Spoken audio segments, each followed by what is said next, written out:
Following the alarm tone, your receiver should have turned on automatically. The alarm transmitters should have been heard on any operating receiver. The alarm tone will be used to alert you in times of threatening weather, and will be followed by a watch, warning, or emergency message.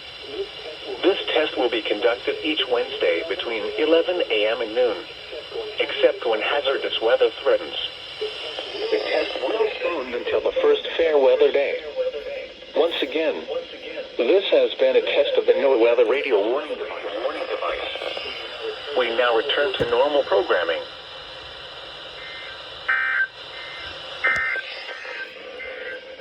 Now the extended form.